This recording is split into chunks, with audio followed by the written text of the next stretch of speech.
네, 매주 목요일 어려운 경제 이슈를 쉽게 분석해드리는 시간. 이브닝 경제연구소입니다. 박영미 경제평론가 그리고 한문도 연세대 정경대학원 금융부동산학과 교수 모셨습니다. 어서 오세요. 네, 안녕하세요. 네, 유튜브 TBS FM 들어오시면 보이는 라디오로도 함께 하실 수 있습니다. 자, 부동산 시장 참 어려운 문제예요. 지금 뭐 정부도 굉장히 노력을 하고 있는 것 같은데 제대로 안 잡힌다라는 얘기도 많고요. 지금 불만들도 많이 쌓여져 있습니다. 김상조 정책실장이 지금 6, 7, 8월 정부 부동산 대책을 통해 매매 시장의 안정세가 자리 잡아가고 있다라는 이야기를 했어요. 매매 시장 조정기다라는 얘기도 있긴 한데 그 외 반대로 또 여전히 상승세다라고 얘기를 하고 있고 불안 심리는 굉장한 것 같습니다. 그에 더불어 또 전세 시장은 아주 불안한 것 같고요. 전세 매물 없다. 저도 가끔 이렇게 찾아보거든요. 우리 동네는 어떤가 분위기가 봤는데 확실히 없고 많이 올랐어요. 제가 지금 구한 게 아니라서 네. 거래가 한 게 아니라서 부동산에 직접 가보진 않았지만 어떻습니까 현재 상황? 근데 실제로 말씀하신 것처럼 실수요자들은 정말 구할 집이 없어서 전에는 왜 이 집도 보고 저 집도 보고 골라서 갈 수 네네. 있었다고 치면 이제는 나오면 일단 계약금을 보내고요. 그 집이 사라질까 봐 혹은 1, 2주 사이에 그 전세금이 크게 올라버리기 때문에 실제로 제 주변에서도 그렇게 계약하는 사례를 제가 많이 봤거든요. 제가 사는 아파트에도 가구 수가 꽤 많은 편인데 전세 매물이 최근 들어서 보니까 2건인가 있더라고요. 근데 그것도 거의 보지도 않고 계약이 체결된다고 하니까 이런 것들이 결국은 수요 대비 공급이 줄어들어서 네. 통계로도 반영이 됩니다. KB국민은행 통계를 보면요. 그 지난달에 서울 아파트 월세 가격 지수도 전월 대비 0.78% 올랐고 전세 가격 지수도 꾸준히 올라가고 있는 상황인데 이런 상황을 고려하면 지금 그 당정이 고려해야 할 부동산 정책의 변수들이 꽤 많은 것 같아요. 조금 기다려달라고 이야기를 했었거든요. 김상조 시장이. 뭘 기다립니까? 그러니까는 전세 시장 지금 굉장히 불안하다 이런 거에서 조금만 참고 기다려달라는 얘기를 했는데 어떻게 기다릴 그건 수 사실 정책 당국자가 할 네. 만한 수준의 발언은 아닌 것 같습니다. 제가 볼 때. 뭘 기다립니까? 지금 집을 못 구해서 난리인 분들이 꽤 그렇죠. 계신데 네. 그러니까 우리가 볼 게 이제 코로나 때문에 결혼을 못한 신혼부분들이 많이 계세요. 그분들이 이제 좀 단계가 완화가 되니까 내년 봄에는 미루분들이 계실 거 아니에요. 분명히. 그 수요가 지금 네. 존재합니다. 그분들이 또 전세 수요로 등장을 했고 또 아시는 바와 같이 한 80%는 계약갱신이 됐지만 나머지 1, 20%는 이제 좀 다른 계획이 있어서 움직이는 분들이 있고 결정적으로 예외 조항이 하나 있지 않습니까? 실거주가 들어올 때 네네. 나가줘야 되는 거. 그게 이제 약간 악용되는 사례까지 있습니다. 사실 1,000, 2,000 주고 내보내도 전세금을 지금 많이 올라서 3억, 네네. 4억 더 받으니까 계산하면 이득이 되거든요. 그럼 만약에 매매라는 어떤 나머지 자산 관리도 생각하면 당연히 유리한 거예요. 네. 그러니까 그런 예외 조항을 준 게 정부잖아요. 그럼 일단 그렇죠. 제가 볼 때는 국민한테 사과를 먼저 해야 되고 실제로 이제 문제점이 한 가지가 있습니다. 뭐냐면 보도가 그쪽 편향 쪽으로 가고 있는데요. 실제 데이터를 제가 말씀드리면 허위 매물이 그 신고제가 시작되고 나서 네. 8월 달에 매물이 급감을 했습니다. 그래서 8월 말에서 9월 초에 물건이 매매 건수는 한 3만 초반대 그리고 전세 건수는 7천 중반대 월세는 8천대였습니다. 그 포탈 제일 네네. 그게 이제 제가 일주일마다 지금 계속 시계로 체크를 하고 있는데요. 지금 계속 늘고 있습니다. 물량이. 아주 의아하실 겁니다. 제가 다른 방송에도 말을 왜 했는데요. 늘어요? 이 제가 드리는 말씀을 보도하는 데는 없습니다. 그죠? 그 기사들을 보시면 7월에 물건에 비해서 여전히 7, 80% 급감 이런 기사만 나오죠. 네. 자, 그러면 정리가 되고 나서 허위 매물 신고가 정리가 됐으면 진성 매물이 있을 거 아닙니까? 네. 그 수치는 데이터를 제가 나중을 위해서 제가 캡처까지 하면서 제가 정리했기 때문에 정확하게 말씀드립니다. 저는 팩트에 근거하니까. 그 매물이 왜 늘었나 보니까 9월에는 전세가 7천 건에서 9천 건으로 늘었어요. 2천 건이 늘었습니다. 아파트만. 네네. 그러니까 왜 그런가 했더니 그때 9월 말에서 10월 초에 개포동에 한 2,300세대가 입주했습니다. 그러니까 거기서 물건이 한 1,000개, 1,500개가 나온 거예요. 전세 물건이. 네. 그리고 지금 또 한 500세대, 700세대 입주를 하고 있어요.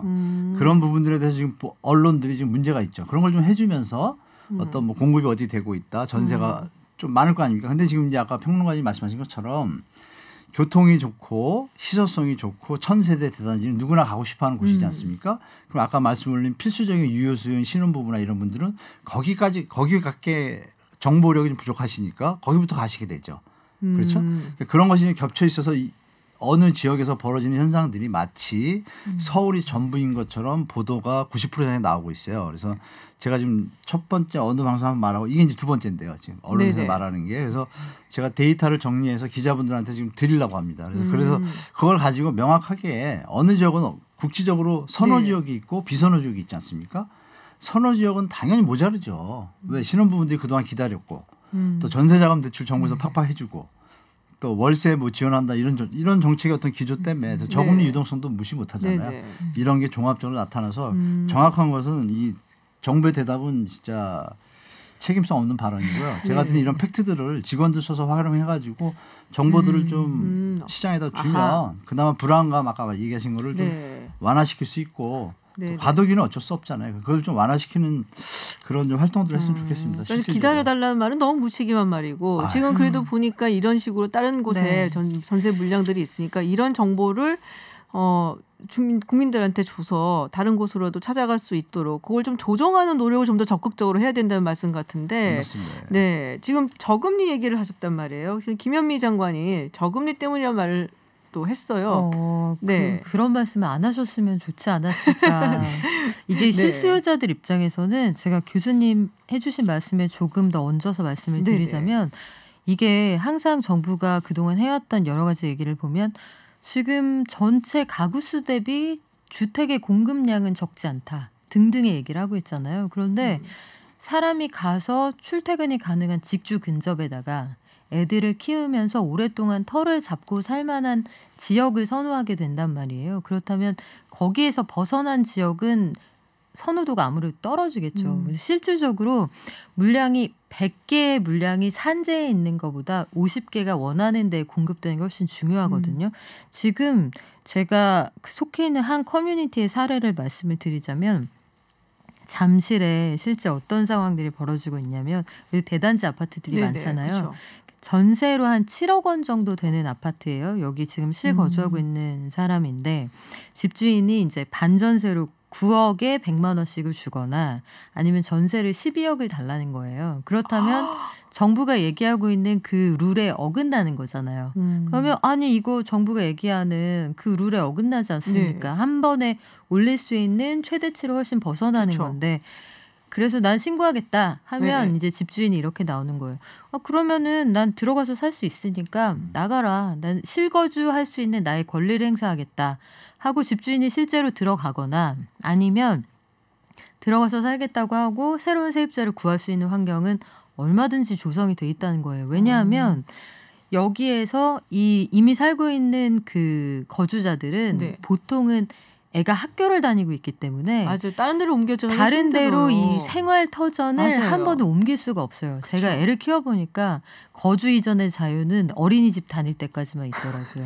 애가 초등학교를 딱 다니는 순간 거주 이전의 자유가 상당히 제한됩니다. 그 커뮤니티 또 애가 다니는 학교 이런 것들 고려하면 울며 겨자 먹기를 올려주거나 아니면 나가라고 해서 대안을 찾아야 하는데 대안을 찾는다고 해서 현재보다 더 나은 환경에 더 저렴한 가격에 매물이 없단 말이에요. 그러면 이런 경우에 대부분 교육 때문에 그냥 집주인이 원하는 대로 해줄 수밖에 없고요. 그러면 이제 정부가 이런 반론을 제기할 수가 있겠죠. 아니 혹시 그런다고 해놓고 실거주 안 하면 이거 대응할 수 있다. 확인할 수 있게 돼 있다. 근데 우리 먹고 살기 힘든데 내가 이사를 갔어요. 이사 나갔는데 집주인이 실제로 와서 살고 있는지 아닌지까지 확인을 해서 이걸 법적으로 또 대응을 하고 이거는 사실은 현실적인 얘기가 아니란 말이에요. 그리고 이 사람이랑 설사 내가 정말 끝까지 간다 해서 법적 대응을 한다고 해도 그 사이에 나는 어디 가서 사냔 말이죠. 그래서 이런 것들이 필요한 곳에 물량이 충분히 제공되고 있느냐에 대한 점검이 좀 필요할 것 같고 조금만 기다려달라고 하셨는데 그 조금만이 대체 얼마 동안인지. 그리고 그 시간 동안 집을 구해야 되는 사람들은 그러니까 국룰로 정해주셨으면 좋겠어요. 굉장히 당분간이 대체 얼마 동안인지. 그러니까 무책임하다는 말씀에 저도 상당히 좀 동의가 되는데 지금 이 임대차 3법 도입하기 전에 말이 많았어요. 이거 하면은 전세 없어진다. 월세가 돼버린다 전부. 저는 사실 외국에 살아서 그때 이제 월세 내고 외국에서 살았거든요. 그렇죠. 유학하고 올 때. 그럴 때. 근데 이게 뭐 약간은 뭐라 해야죠? 그럼 돈을 모을 수 있는 구조가 아니에요. 그래서 미국 사람들이나 이런 사람들은 맞아요. 월세를 내고 나면은 사실은 나머지 돈으로 생활하고 하니까 그래서 이게 그러면 월세만 더 가속화되고 그래서 그 당시에 이제 임대차 3법 추진을 할 때 한 여당의 국회의원에 그런 질문을 했었거든요. 이렇게 되면은 전세가 없어지고 월세만 생기고 전세가가 올라가고 그럼 어떻게 전세 나올까 했더니 그때 시뮬레이션을 돌려봤더니 괜찮다는 말씀과 함께 1990년대 그때 이제 뭐 전세 기간 늘릴 때도 잠깐 문제가 있었고 괜찮아졌다지만 그 당시에는 신도시 1기 신도시가 왕창 들어왔었죠. 분당하고 일산이 한 번에 조성이 그렇죠. 됐었죠. 그래서 엄청난 공급이 있었단 말이에요. 그것도 똑같습니다. 그것도 공급을 네. 발표했지만 92년도부터 입주했어요. 네. 그렇기 때문에 2년의 갭이 있어요. 네. 근데 89년, 90년 초부터 90년 5월, 6월부터 안정됐습니다. 3법 바뀌어 한 6개월 그때는 뭐 기간만 변경했죠. 비서국으로. 네네. 그때 안정이 됐거든요. 심리적인 게 있습니다. 그럼 이걸 말씀드리겠는데요. 전세 물량이란 총량이 있지 않습니까? 뭐 여러 가지 논란 이상한 전문가들의 발언들이 있는데 갭 투자분들이 이걸 매매로 돌아서야 전세난이 안정된다. 얼핏 들으면 맞는 것 같죠. 갭 투자분들이 있는데 누가 전세로 안 살고 있습니까? 그 제로섬을 갖다가 자꾸 말장난을 하는 허위 보도가 너무 많아요. 그것을 먼저 유념하셔야 되고 총량 개념에서 80%는 계약 갱신 청구를 썼다고 가정을 하고 남은 20%의 어떤 유동성이 있지 않습니까? 네네. 그 부분에 대해서 말씀 주신 대로 수요 예측을 하고 그거에 대해서 대비를 하고 과도기에 대한 어떤 예측을 해서 미리 양해를 구하고 두 번째 이제 평론가님 말씀 주셨지만 그 예외 조항 하나가 지금 이렇게 시장을 흔든 겁니다. 그 단 한 줄이. 그러니까 저는 누누이 말씀드렸지만 도대체 청와대에는 엑스맨이 한 분 있는 것 같다. 왜 이렇게 불랑거리를 만드는지 누군지 찾아보고 싶다는 얘기까지 했어요. 왜? 실거주를 하는데 갑자기 아들이 결혼을 하는데 전세 살다 그러면 2년 있다 오면 되잖아요. 네. 그럼 시장이 완전히 안정됐겠죠. 굳이 예외 조항을 만들어서 갭 투자한 분들의 어떤 다른 방법을 찾을 수 있는 길을 만들고 또 조사하는 거 어렵다 그랬지만 전세 뭐 등기부 열람권을 만들었어요. 근데 그 실익이 3개월치 임대료의 차익에 대해서 6억에서 9억인데 9억에 대해서 월세 전환율 계산하면 1, 200, 300밖에 안 됩니다. 그거 손실 보더라도 3억, 4억 전세 올릴 수 있는 지금 카페 담합과 공인중개사 담합이 심하지 않습니까? 지금 언론에서 중요한 건 거래 분석원을 제가 3달 전부터 부르짖었는데 아직도 안 해요. 왜 안 하죠? 그거 해서 지금 말씀하신 그 실거주자가 오는지 거기서 직접 조사하면 되잖아요. 그리고 벌금을 한 3억씩 매긴다고 가정을 할게요. 아 예를 들어서요. 네. 그럼 누가 할까요 그 짓을? 근데 지금 아까 평론가님 얘기하신 것처럼 실제로 시장에서 빈번해요. 그게 이제 발동이 되는 거죠. 네. 그럼 그런 싹스를 잘 정리해야지 안정이 되는데 일부러 이렇게 해서 그러면 주택가격을 받치지 않습니까? 전세가가 올라가면. 네. 그러면 정부는 세금은 늘잖아요. 줄진 않잖아요. 네. 저는 오해까지 했어요. 이 양반들이 세금 때문에 일어나 도대체 이게 정책이 아니라 정치를 하고 있는 이런 오해를 제가 했거든요. 근데 오해인지 진실인지는 파헤쳐 봐야겠지만 결론은 지금 또 말씀드리지만 3달 전에 얘기했을 때 한 달 뒤에 대통령이 얘기해서 2달 뒤에 만든다 하더니 지금 조용하지 않습니까? 그렇죠. 네, 왜 조용하죠? 심각합니다. 그래서 지금 또 말씀드리지만 그거 거래 감독은 만들 어떤 여력이 아니라 시스템이 안 된다라면 그냥 알바생 10명 써서 그 조사만 해도 됩니다.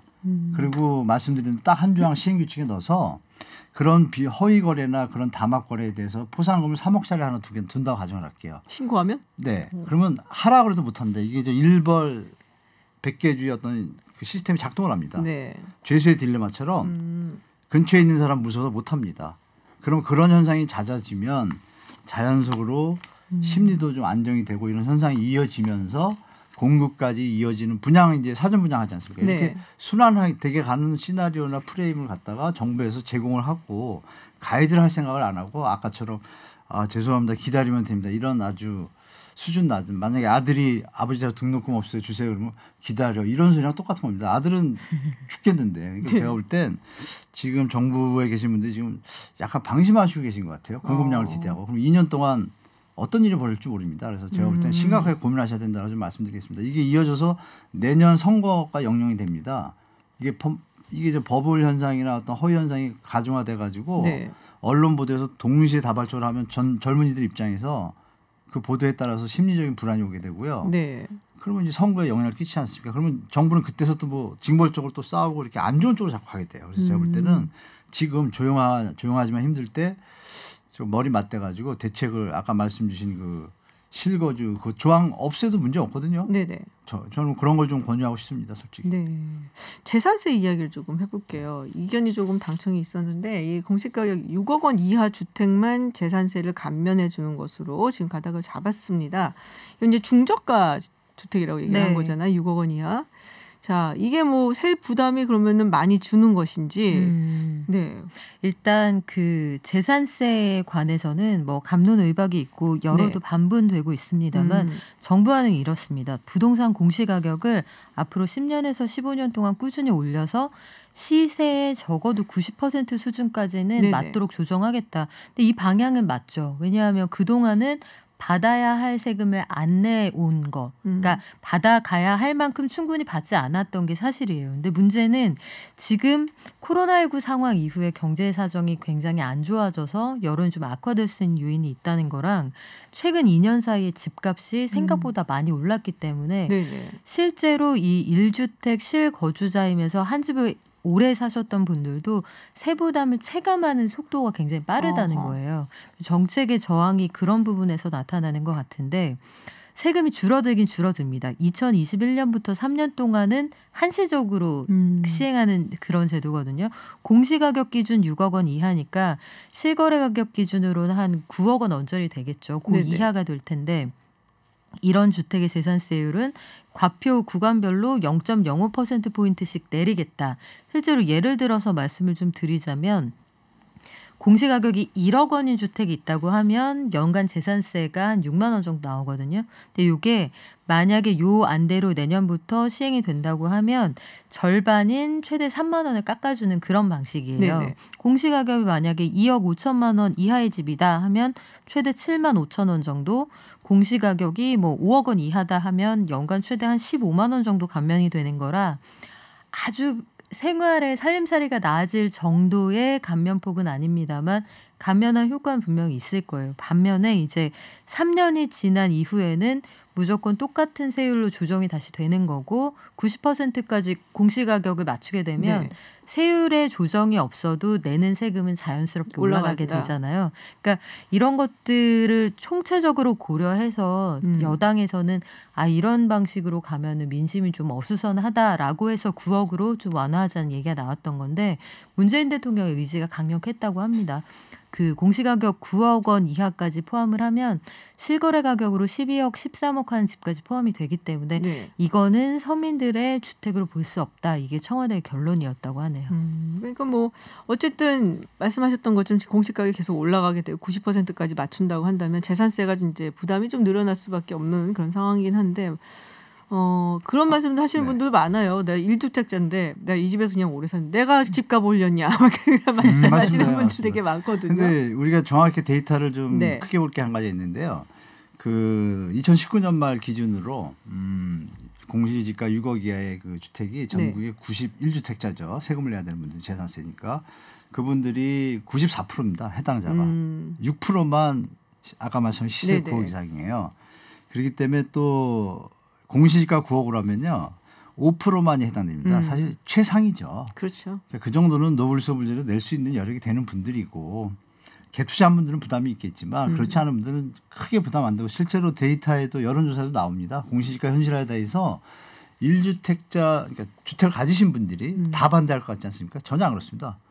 우리 국민이 많이 선진화가 된 거예요. 어떤 시스템을 다 파악하고 SNS 잘 됐으니까. 그러니까 세금을 내겠다면 39.4%. 자기 집을 갖고 있는데 도리어 아이러니한 것은 집을 안 갖고 있는데 반대하는 분이 계세요. 왜요?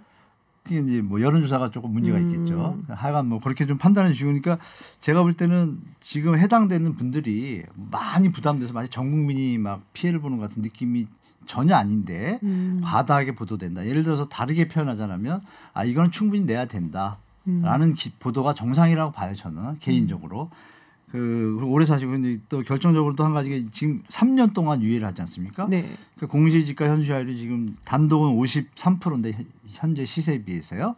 3년 동안 55%까지밖에 안 올립니다. 그리고 공동주택은 69%인데 70%까지밖에 안 올립니다. 1%밖에. 특히 6억 이하에 대해서. 그래서 사실 6억 이하가 주택이 아까 말씀드린 대로 전체 주택 95%에 가까워요. 네네. 그래서 전 국민의 피해가는 어떤 체감도는 3년 동안은 없고 3년 뒤부터는 이제 한 3%씩 올려요. 그래서 그때는 네. 좀 체감할 수 있습니다. 그래서 그거에 맞춰서 좀 자산 관리하시는 게 좋을 것 같습니다. 네, 알겠습니다. 좀 복잡한 듯하면서도 모든 사람들이 관심 있어하는 이 부동산 문제 오늘 한번 이야기를 해봤습니다. 지금까지 한문도 교수 그리고 박연미 평론가였습니다. 고맙습니다. 고맙습니다. 네, 감사합니다.